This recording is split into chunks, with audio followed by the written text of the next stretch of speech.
I am desperate. Currently I'm in the middle of a 2800 hour chunk grind. I need to reach smithing level 88 while having no furnace. That means that I need to both mine all the ores that I need to get there and get runes to cast superheat item. If we take into account a couple of other options that we're gonna explore today, there may yet still be room for me to increase the efficiency in both mining and rune gathering, and who knows, maybe we can end up slicing off hundreds of hours worth of grinding by just some minor improvements. This is Chunk Wizard. He wants to explore the entire map of RuneScape, but what he doesn't know is that the map is divided up into chunks, and he needs to do every task within a chunk before he's allowed to move on to the next one. So come with me as Chunk Wizard explores RuneScape one chunk at a time.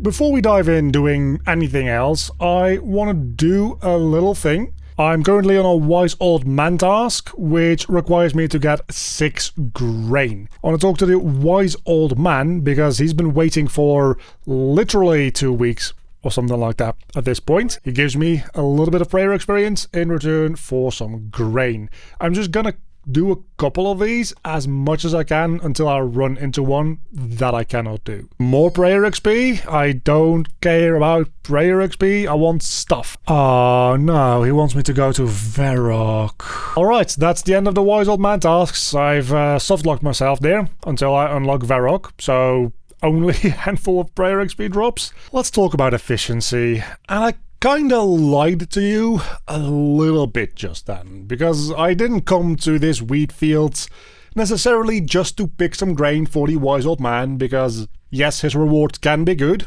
They weren't, but they can be. I actually came here for a different reason. When we first entered Draenor Village, I had to look ahead into the future and see, oh, we're very close to Puro-Puro. And I fully expected to go through and have Puro-Puro be one of my next chunk rolls, potentially. Mentioned that in a video, and people were like, hey, maybe don't do that, because that is terrible. Not just in terms of it being a terrible grind. I'm currently stuck in a potentially much more terrible grind. It's just boring. Puro-Puro is the same regardless of where you enter it from. It kind of takes away from the whole one chunk man thing. The existence of implings in general, the existence of Puro-Puro doesn't by itself trigger any chunk tasks.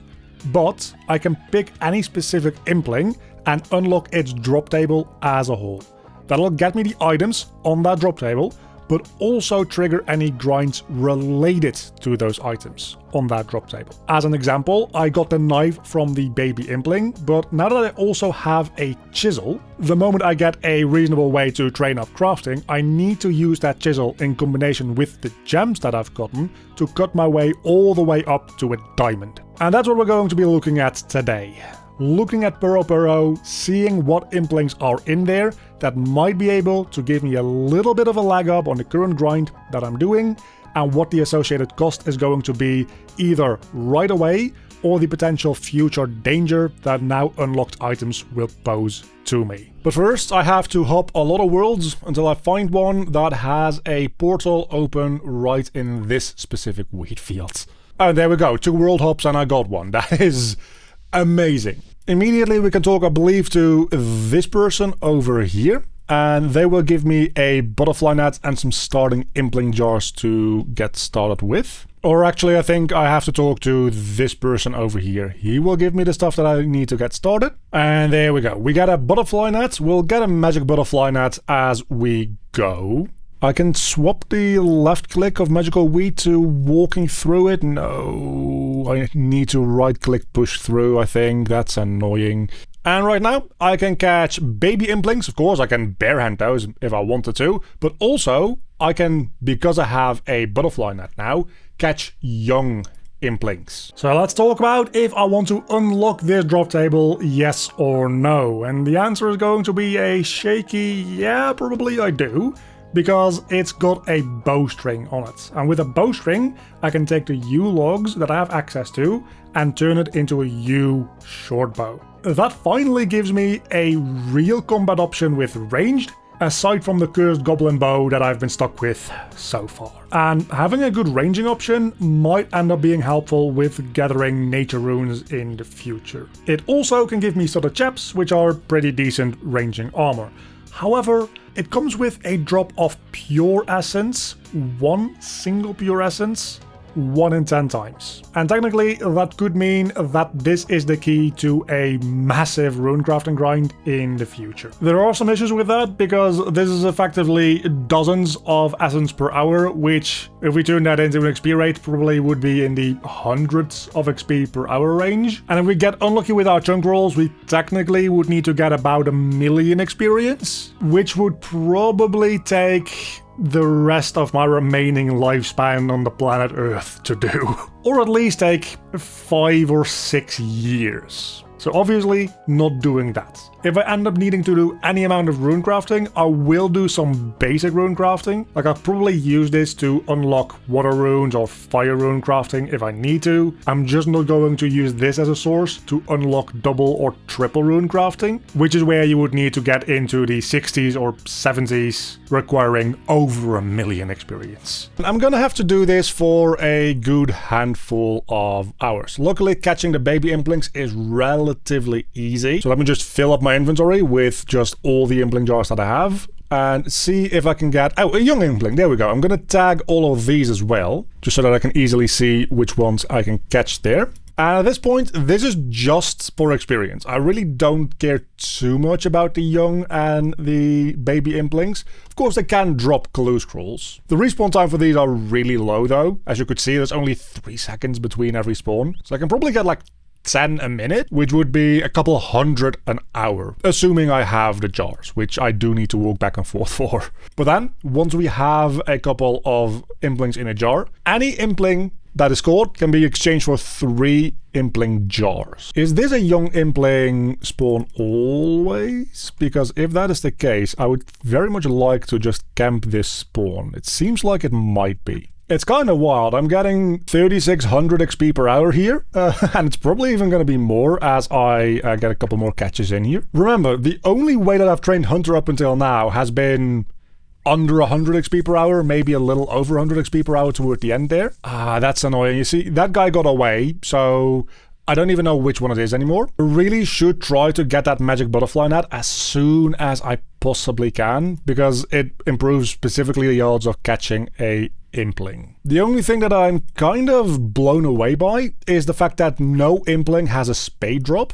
That's the first reason that I started looking into impling drop tables, to be honest with you, seeing if there's any way that they could give me a spade. No. None of them give you spades. It's honestly kinda mind-blowing. If you're wondering why I'm yapping on about spades while I decided to use the East Floor spade from the Easter event, these Puro-Puro clips are relatively old and from after I just unlocked the chunk, like a week into it or something like that. This is way before I made the decision of getting that Easter spade or even the Easter event being a thing that I could do. Still though, my need for a spade led me to Puro-Puro, and it might not be giving me a spade, but it could give me something else. Did I catch a gourmet impling? I wasn't even aware that I could catch those. Did I do that by accident? Oh, I can. Level 28. There we go. I guess that means we need to take a look at its drop table, and long story short, I'm not unlocking this. The only thing that it can give me is food, and I'm not gonna need food for a long time. The only combat that I have either is against giant frogs, which I'm safe spotting, or against dark wizards, which aren't hitting me. It, however, does give me strawberries. And strawberries would unlock a level 95 cooking grind, which I don't really want to do. That's an easy clue, wow. Al-Kharid still can't do that, but you can see why this is probably actually straight up a better way of getting clues than doing the dark wizards. That's my first bowstring. Before we go back into Puro-Puro, we'll make that yew bow. A lockpick that'll help me get back into the ham hideout. That's really nice. Cool, I don't really care about that. Just deposit some stuff. Steel nails also might at some point become relevant when we unlock construction. Oh, and there is a massive issue, actually. Juggling clues within Puro-Puro might be an issue, because in order to get them out of Puro-Puro, I need to leave through the portal. But then I have to get in again to pick up the other clues that I'm juggling. I'll have an hour to get back in. That should be good enough, but that is scary. And not exactly ideal. I've got 2 bowstrings, so I will take out... I have 1 U-log. I'm gonna need another one, so let's take out my axe. The mithril one that I made, and then also a knife. I'm gonna just chop down 1 more U tree. And let's fletch just 1 of them into a U short bow. I think the U short bow should be the best in slots in pretty much all scenarios. I'm just gonna make a longbow as well, to be sure. We just make both of those, and we consider that as a pair of chunk tasks complete. We straight up can fire decent arrows now. I also entirely forget what the purpose of these guards is. I have to be real with you. I don't think they effectively do anything. And immediately I get a clue.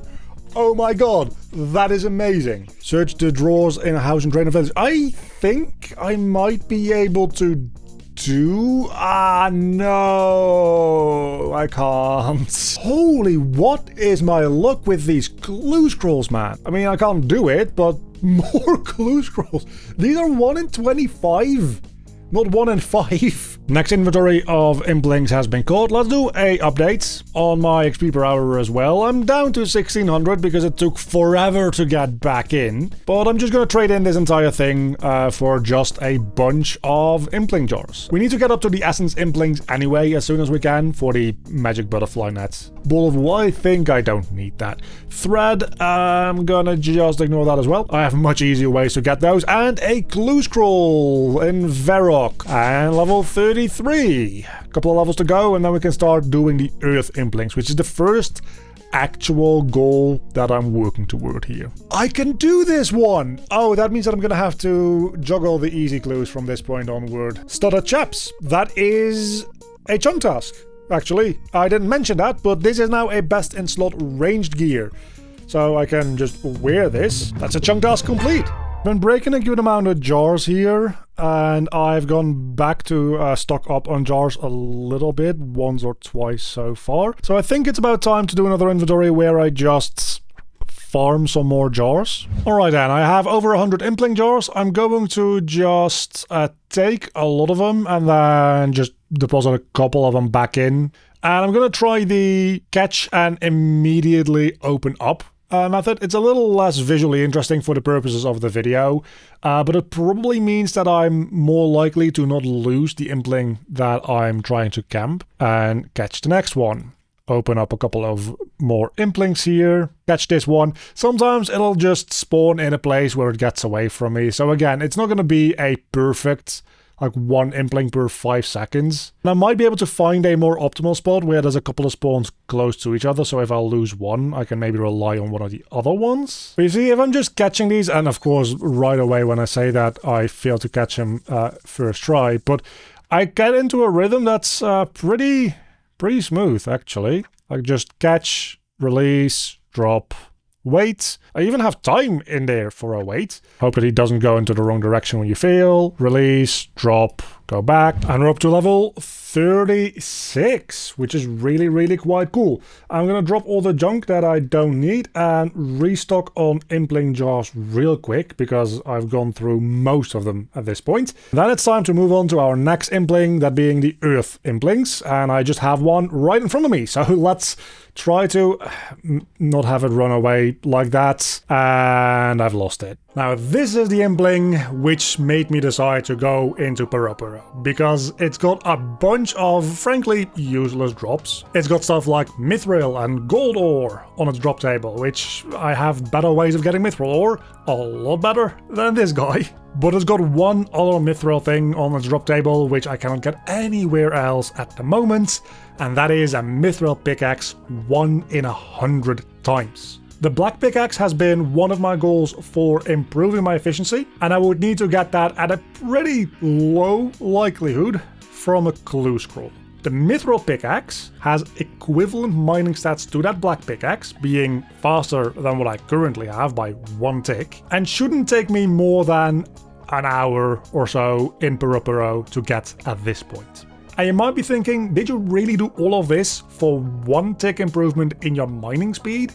And the answer is yes. A little bit of quick math here. My current mining speed is 6 ticks. That means that once every 6 game ticks while I'm mining, the game checks a random chance on whether or not I succeeded mining. The mithril pickaxe takes that down to 5 ticks. That is 1/6 faster. If I'm gonna go all the way up to level 88 smithing, I will be mining for about 1400 hours. If I can improve that efficiency of 1400 hours by 1/6, that is about 250 to 300 hours of improvement, just by spending about half a day working toward getting this better pickaxe. Out of everything that has ever been worth it in the universe, this might be the most worth it. And even if I just do the mithril portion of the grind and I decide, you know what, this adamant thing is too memey for me, even then it's gonna save me 20 or 30 hours, most likely, making it worth my time either way. Earth Tiara, which I'm gonna keep this one, just in case it becomes, why are you still tagged? Oh, you're a gourmet, I haven't untagged you yet. Anyway, the Earth Tiara I'm going to keep, because it might be useful for me. Is this a Earth impling spawn right here? If I ever end up doing any rune crafting and I get to the Earth altar, being able to wear my talisman will just make a tiny but probably noticeable difference. But yeah, these take a little longer to respawn because we're getting a little bit more up there in terms of rarity. I also don't know if this is specifically an Earth spawn or if this will just spawn any impling of this tier. I suppose we'll see in a moment. No, that's just always an Earth as well. Okay, might as well catch this baby impling if he's just offering himself up. Or if he's gonna fly away, I won't. A 1 in 10 drop for such an improvement for my grind. And there we go! Alright, that's all that we're gonna do here for now. We'll be back to Puro-Puro soon enough. There are all the clues that I own. 2 beginner, 2 easy, 1 hard, and we're gonna get started now with a little bit of mining. Not gonna bother you with clips of that because it's gonna be slow, boring, not interesting. But I need to get some work done, and this is the only thing that I can do in my current grind that takes literally more than 5 seconds per task to do, so this is as AFK as it gets. And with 2 hours of slightly faster mining now behind me, I'm gonna go back into Puro-Puro and do some more impling catching. And what implings am I going to be focusing on, you might wonder? Am I gonna do the Earth implings again? Because that's the highest level ones that I can get? Well, no, because at this point I don't really have much to gain from the Earth implings, aside from maybe the Earth runes, but I've got plenty of those stocked up. No, the thing that stands to benefit me the most at the moment would be going back here again, or wherever I was at before. I believe it was here, but it might have been to the north. I think it probably was to the north, actually. Finding that really decent young impling spawn again, because at this point, well, when I come across a baby impling, I might as well, right? At this point, those are the best, well, experience, because I should be able to catch more of them than the Earth implings, but more importantly, they drop the clue steps that I am looking for. Hold up, I just had a thought, because I got a maze random, and maybe maze randoms are better runes per hour than actual dark wizard killing. I can't do this because of the clue juggling for an entire hour right now, but I've got some fire runes, which is exactly the type of rune that I most need. I don't know what the best option is here. For the short term, it seems like gathering runes from these chests is probably the best option to go with. But for the slightly longer term, I'm thinking that just optimizing for as many nature runes and mithril ores as I possibly can is probably the correct thing to do. As a little aside, I did get level 13 crafting now, finally, of some lamps. So we're gonna go back real quick here, deposit everything that I have. At some point I'm gonna need to just bury the bones that I'm depositing over time, because we can now take out a chisel, the jades that we have, which is less than a full inventory, but still, this should be a decent amount of experience. It is possible to crush the jades, and at my current level, it's actually kind of likely. I think it might be like a 50-50 chance, so it's not going to be that much. So this isn't going... No, come on. This is not going well. That is a ridiculous amount of crushed gems. And if that one had been successful, that would have been a full level. That is disappointing. I need to go catch that baby impling real quick. And with that, we're level 42 finally, which means I need to go find a essence impling, because I can now catch those, and I need to get at least one of them to move on with. There we go, essence impling. Just tag all of them, like every single one, so I can easily spot them. And that is apparently a medium diary task, so chunk task complete. But with our very first essence impling, we're not going to open it up. We're going to come back to this guy over here. And we can now buy, with 3 gourmet, 2 earth, and 1 essence implings, a magic butterfly net, which will be a better success rate for us to be capturing these implings with. Just a slight improvement, but it's gonna make a difference. And with the essence impling, you could argue that even just using it for the magic butterfly net unlocks its drop table. That's not how I'm gonna treat it personally. I did, however, do just a little bit of testing with how many runes I can get from these implings in a given hour. Are they going to be good nature rune sources? Are they maybe just good fire rune sources? And what it comes down to is no, they aren't. Unless I am a ridiculously high hunter level, I need to snare these, otherwise they just get away from their spawn point, and the amount of catches I can do per hour is very, very low. But snare means that I'm using at least 3 nature runes per catch. They gave 13 nature runes as a drop, 1 in 100 times.